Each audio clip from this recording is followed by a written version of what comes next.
Shockat Adam, thank you for talking to Middle East Eye. We're here in Leicester South, a constituency which was for decades a Labour safe seat. Apart from a brief Liberal Democrat interlude in 2004 and 2005, since 1987, Labour has held Leicester South. John Ashworth was MP since 2011. He was elected 4 times. He was Shadow Cabinet Minister.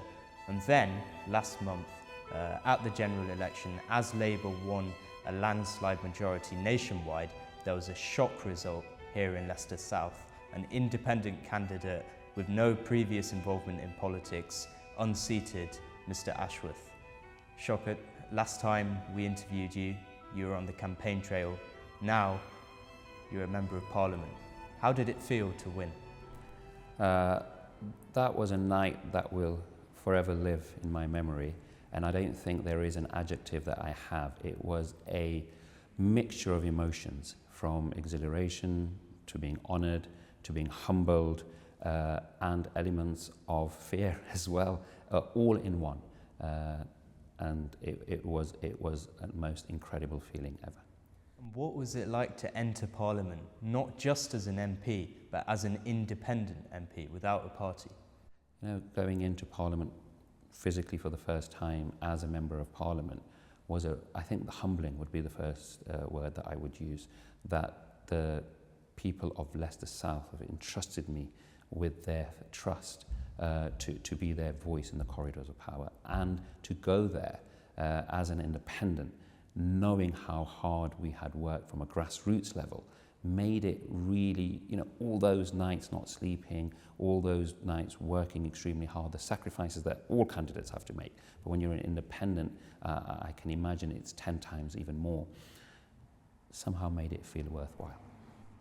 And what do you make of John Ashworth's reaction to being unseated? So he said in an interview after the election, I quote, "I have never known a campaign of such vitriol, such bullying, such intimidation built on the foul and obnoxious lie that I was responsible for genocide, that I had the blood of Gazan children on my hands. This is a campaign that was run by a minority of bullies and loudmouths. This is not Muslim values." What do you think of that? Look, much has been said since the 4th of July, since the election, since our victory, and I say our because it was a community-run campaign. There's 2 things here. One have been the subsequent personal attacks, the name callings, etc. And that is something I will not respond to. I will have to unlearn too many things to respond to that. I'm not going to give anybody the pleasure of a Ashworth Adam show. That's his opinion, and he's entitled to them. On the quotes that you have said, that requires a lot more of a nuanced response, because it is, in my opinion, doing an injustice to the people of Leicester South. As you have said, John was parachuted into the city in 2011, where there was a majority. We've had majority in Leicester South up to 29 to 30,000 in favour of the Labour Party. At the last election, there was a 22,500 majority. You do not overturn that majority, first and foremost, if there is not a disconnect between the incumbent and the people of the community and the constituents. I knocked myself personally on hundreds, if not close to over 1,000 doors, and virtually every ward was knocked on by people from grassroots community who had never campaigned before. And there was 2 things. One was, what I found was a real disenfranchisement between the political parties and the community. Okay, and that was just whether you're Labour or Tory. That was the first thing you'd hear, that you better not be from any of those parties, because there was this mistrust. And secondly, on a broader scale, just mistrust in politics. We're not voting.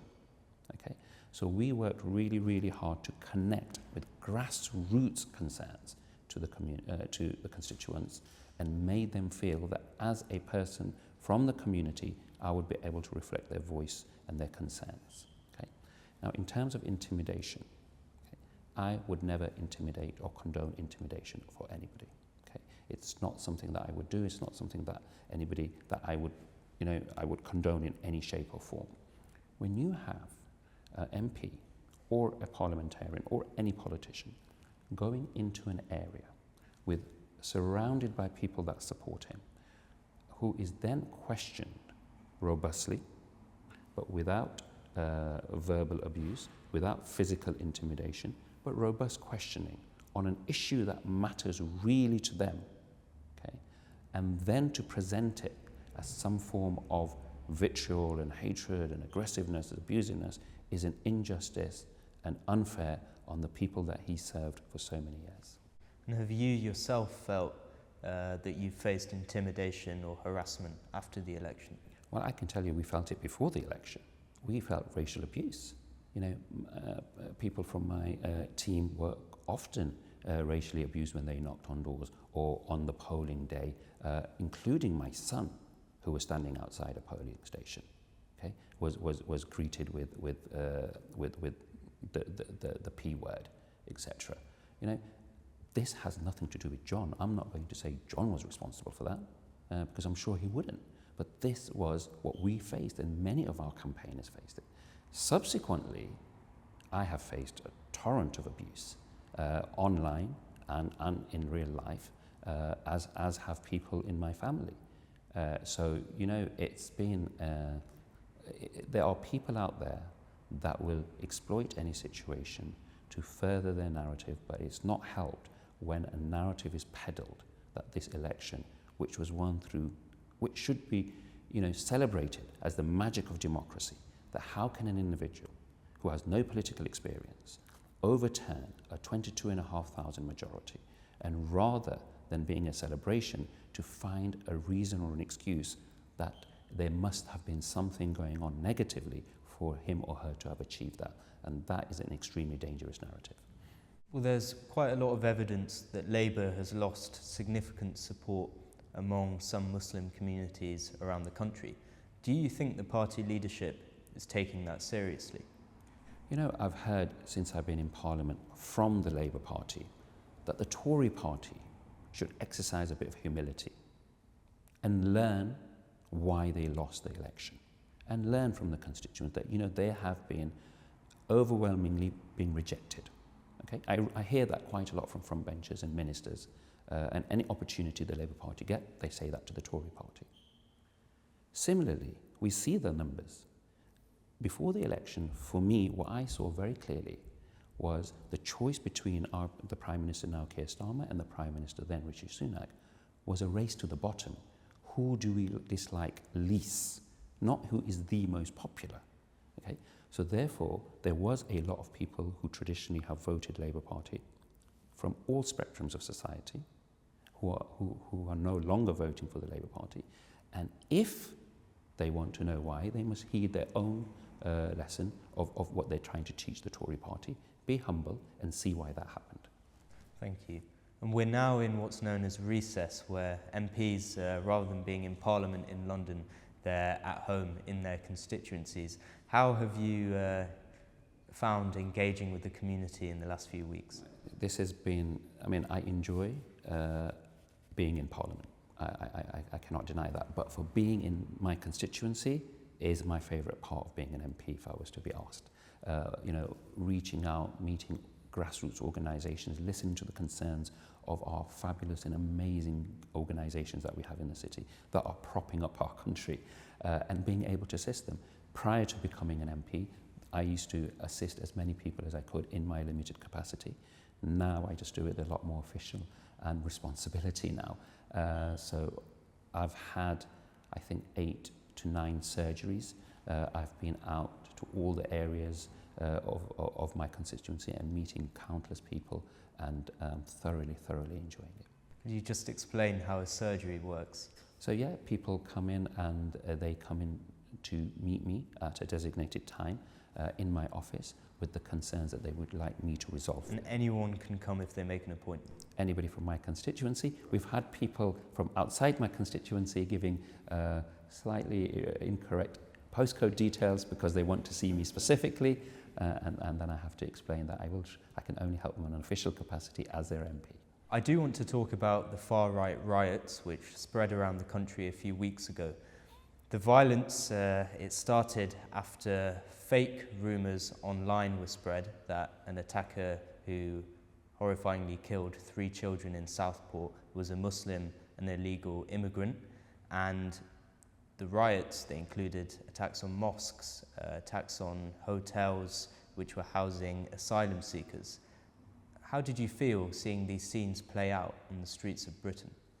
You know, firstly, we have to always return back to the 3 children that died. Absolutely heartbreaking, unimaginable. That should bring a country together in mourning, in unity, in grief, and support the people of Southport. Instead, we saw the thuggery, the riots, the burning of the mosque, the physical, dragging people out of cars, etc. If I was to be honest, the last 10 to 12 years of my life, I have been working to ensure that something that happened last week doesn't happen because of the increase in the far-right rhetoric against Muslims, against minorities, against migrants, etc. And what we saw was the manifestation of decade-long rhetoric, political irresponsibility, media irresponsibility, legislative inefficiencies played out. It just happened to be that the individual that perpetrated those crimes wasn't a Muslim, wasn't a migrant. But what difference should that have made? Nothing. But somehow, because of the fertile ground that we have created, we saw the devastating scenes. And unfortunately, I genuinely feel that if we do not get a handle on this, there's going to be more of that coming. What do you think of the response by the government to the riots? Has it been sufficient? Look, there's been we welcome the expediency with which people, the way the police handled it, the expediency with which people were charged and put into prison. Okay, leads a different question of the backlog of our judicial system, but that's a different story. But we welcome that.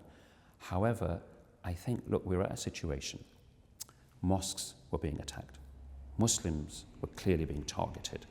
Yet, the government hasn't reached out, cross-party Muslim MPs. The government hasn't reached out to the Muslim Council of Britain, the largest Muslim umbrella body in this country, to sit down and not address the acute matters which they have done well in, but to ensure the chronic issues that led up to this, and more importantly, what we can do for it to not happen again, could be a lot stronger.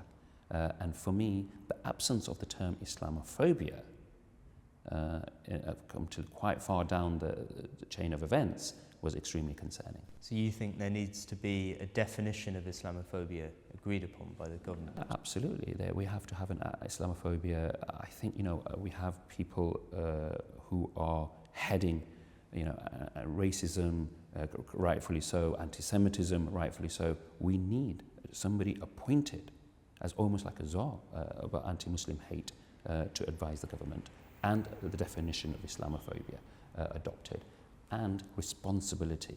Look, the Muslim community are not asking for favours. They're just asking for parity, to be treated along anti-Muslim hate or Islamophobia in particular should be treated exactly the same as any other forms of hate. There's no hierarchy there. And that's what the Muslim community, and that is one thing that we need a legal definition of Islamophobia. You've also pointed to the fact that the government, during the riots, in the aftermath of the riots, has not met with the Muslim Council of Britain, which is the largest umbrella body claiming to represent Muslim organisations across the country. Many people will find that extraordinary. Why do you think the government hasn't met them? Well, I find it extraordinary, and I think that is something that government has to be asked about, and they have to be held accountable for. They need to give us a clear reason that when mosques are being attacked, when a recent census of about over 1,500 people of the Muslim community, 96% of people feel unsafe in this country for being Muslim.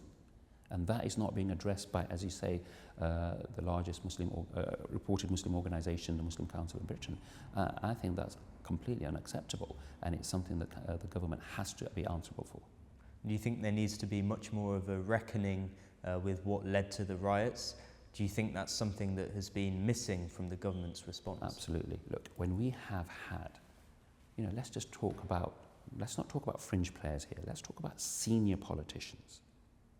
We had a previous MP, a previous Prime Minister of our country, before he became a Prime Minister, the year before, calling Muslim women letterboxes and bankrupt. You're referring to Boris Johnson. Boris Johnson, okay. And there was no repercussions for him. In fact, he became the Prime Minister of this country. Okay. Then you have a former Secretary of State in Suella Braverman saying that there are, there's certain parts of this country that are controlled by Islamists. Okay. We have had other Home Secretaries, the Vice Chair of the Tory party saying the Mayor of London is being controlled by Islamists. We have had members of Parliament saying there are no-go areas because they are controlled by Muslims with no shred of evidence whatsoever.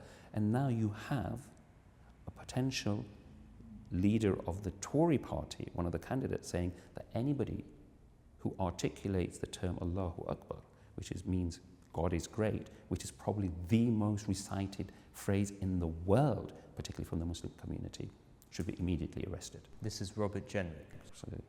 So, this irresponsible, at best, but dangerous rhetoric is not accounted for. Nobody's held accountable for it. And it is now irresponsible rhetoric of this nature. And let's not even talk about the way they treat and describe people who are seeking refuge in our country that leads to the riots that we saw last week. Do you think there needs to be a change in immigration policy after the riots? We have to look at policy, but I think more importantly, and a very quick fix, is to be careful in the language that we use, the rhetoric. When we are describing people as swarms or flooding, as migrants, as migrants, as immigrants, rather than the correct term that they should be human beings. When we have a member of the Reform Party who says that if immigrants are coming onto this boat, on a boat to our shores, and they are to fall into the English Channel, we must not go out and rescue them. And there's no repercussions for statements of this nature.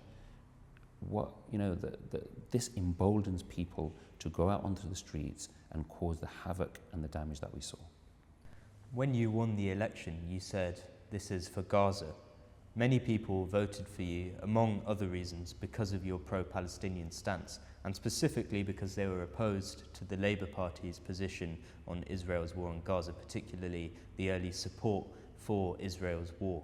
Now, since Labour has entered government, how do you assess policy towards Israel? Has there been any improvement? So there has definitely been an improvement and a change in the narrative. That I think we can agree on. But maybe not as far as we would like it to go.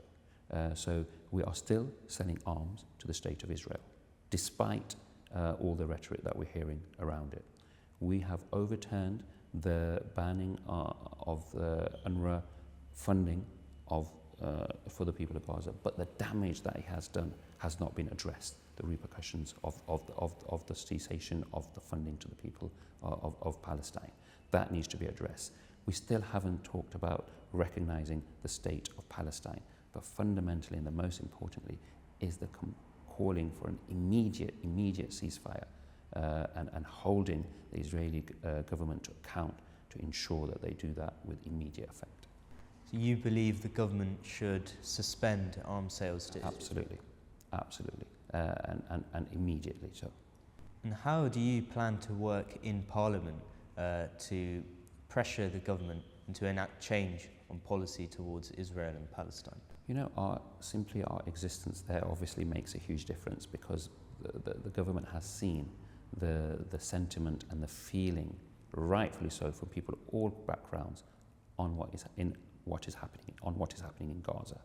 So therefore, we will continue to scrutinise the government's statements and comments that they make on Gaza, make sure they fulfil the promises that they are saying they're going to make, including cessation of arms to the State of Israel.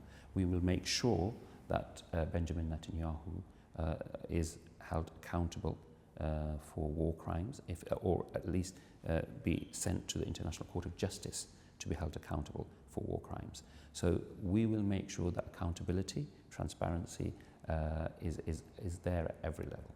And the Scottish Government has said that for the time being, its ministers won't be meeting with their Israeli counterparts. Do you think that's the right move?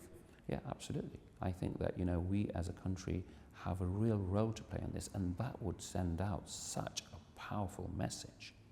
You know, we need the killing to stop, and we have to exercise all legal means and peaceful means to make sure that can happen. And our government holds the key, a very powerful key to unlock peace in the Middle East. Many people say Britain isn't that important. What the British government does won't really affect Israel. What do you say to that? No, I disagree with that statement. With due respect to a lot of our European counterparts who have held a very strong firm, Britain, because of our history, because of the role that we have played in the issues that we are seeing in the Middle East, the influence that we still hold. Now, we are not the main player. I will definitely concede to that fact. America is obviously an extremely important player in this whole saga, but I still feel that we hold a very important role. Now, there haven't been many independent MPs in British history, and this time there were 5 independents elected on a platform that people consider pro-Palestinian. This is unprecedented. Jeremy Corbyn was formerly Labour leader, but the other independents, including yourself, were elected for the first time. Now, over the last few weeks, the 5 of you have been issuing statements, writing letters together on specific issues. How do you foresee your relationship going into the future? Are you planning to work together more closely and in a more official capacity? Firstly, it's only been our first month in Parliament. I'm still navigating my way around House of Commons and trying not to get lost to get into the chamber, and also simultaneously getting to know my colleagues. I genuinely hadn't met any of them before, and we are now getting to know each other, and it has been absolutely brilliant working together on issues that we all sort of agree upon and hold a very similar view, and we feel together on those cases gives us a much louder and stronger voice. Okay, so therefore there is a distinct advantage of working together, but not just the independent MPs. You know, we've reached out and spoken to our colleagues with other smaller parties as well, and we find there's a lot of work that we can do collaboratively. I will even go further and say, you know, there's people in the government at the moment and across other parties that I am, as an independent, happy to work with, because I am not partisan. I want to do what's best for our country and for my constituents. So I will work with anybody that I feel will make a positive change to this country. Now, we have a lot of work to do, and if we see fit to form some form of alliance together as independents, then that is something that we will seriously consider for the future. And do you think that the group of you are aligned in terms of your visions and goals for the country? That's what we are deciphering at the moment. I see. Shockat Adam, thank you very much for your time. Thank you so much for the opportunity.